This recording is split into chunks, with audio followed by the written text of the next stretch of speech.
Así es. Oye, Nancy, lo que sí debo de admitir, sí me generó sorpresa porque yo pensé que era esta asociación civil por lo de los libros, pero no, tú haces un recuento de cómo se ha opuesto también a las reformas en materia de electricidad, minería, contra el outsourcing, incluso el regreso a clases en tiempos de COVID.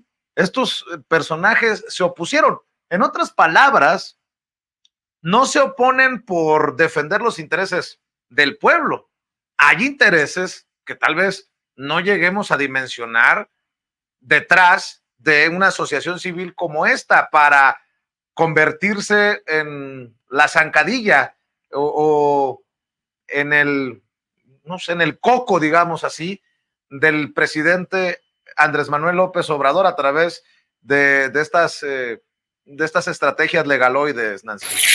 Sí, Vicente, y de ahí que surja esta comparación con el Consejo Nacional de Litigio Estratégico, porque no es un tema y no es una estrategia aislada.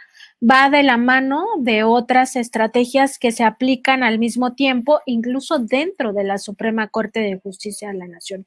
Es decir, hay temas que convergen en otras asociaciones civiles de la derecha, como el Consejo Nacional de Litigio Estratégico, propiedad de Claudio X y Gustavo de Hoyos y Fernando Gómez Montt. Hay otras estrategias jurídico-legaloides que se están aplicando dentro de la Corte y que esta asociación civil también toma como bandera.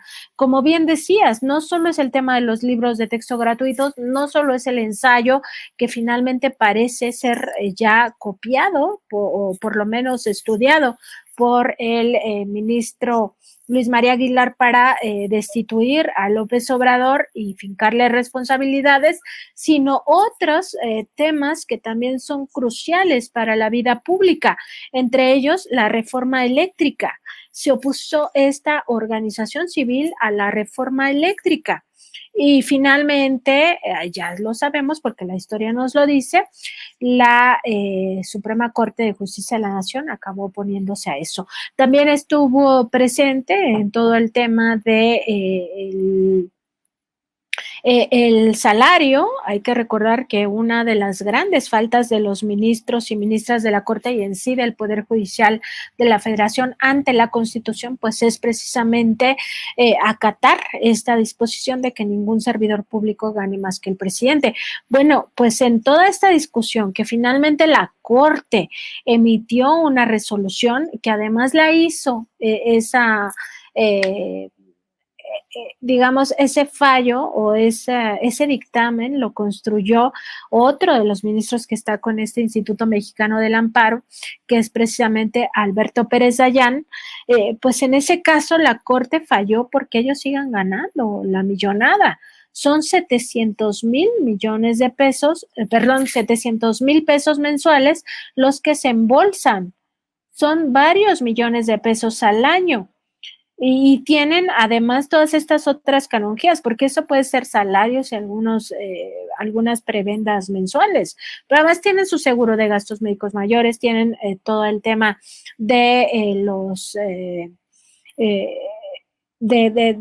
los beneficios, ¿no? Como por ejemplo que se les dan los celulares para ellos y para sus familias, que sus familias viajan al extranjero con los gastos pagados. Y por cierto, Pérez Dayán viajó a Las Vegas recientemente. Tengo una foto, Vicente, ahorita se las voy a mandar, donde él está en un vuelo de regreso de Las Vegas a México. ¿Quién pagó? ¿También la Corte? Bueno, esa es una pregunta que queda ahí en el aire. Pero a sus familias les pagan viajes al extranjero, se les paga pues todos los seguros, que no solo es el de gastos médicos mayores, sino el seguro de vida, en fin, todo eso a cargo del erario y además la remodelación de sus mansiones. O sea, ¿cómo el pueblo de México va a seguir sosteniendo eso? Bueno, pues este Instituto Mexicano del Amparo no solo estuvo en contra, sino que promovió un amicus curiae, que es esta forma o esta figura de volverse las asociaciones civiles o personas interesadas en ciertos temas, en volverse lo que se conoce como amigos de la Corte. En este caso, la asociación civil buscó ser amiga de la Corte para litigar este tema y que los servidores públicos del Poder Ejecutivo, Legislativo y Judicial siguieran ganando más que el presidente porque consideraban que era lesivo para sus derechos laborales que les quitaran todo esto.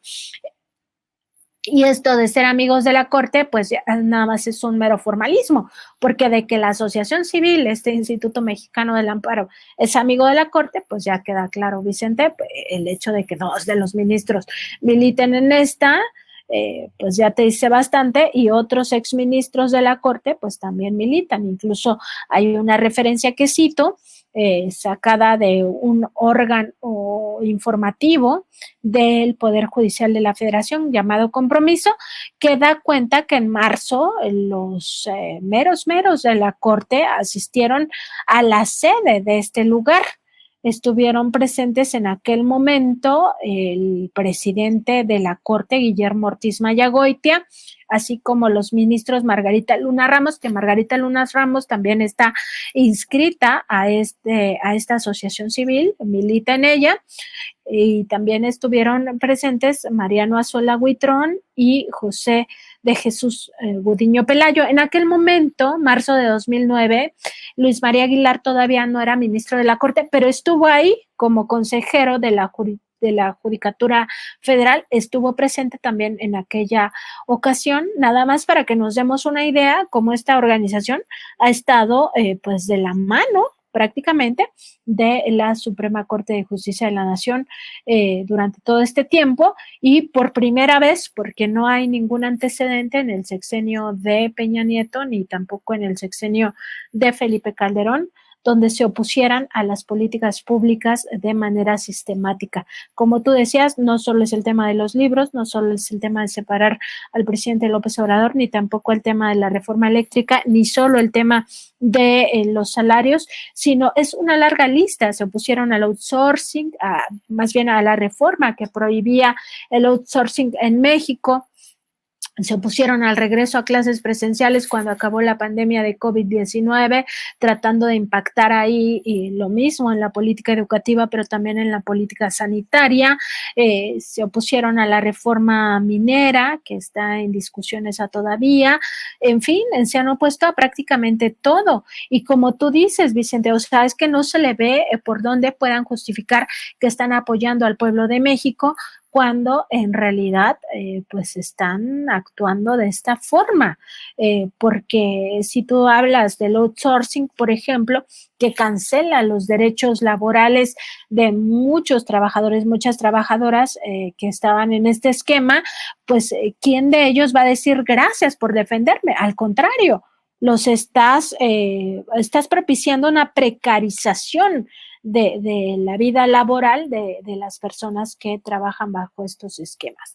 Entonces, no es a favor del pueblo de México, queda claro que es a favor de un proyecto de nación que encaja bastante en lo que promovían en su momento los partidos Acción Nacional y Revolucionario Institucional al frente del Poder Ejecutivo.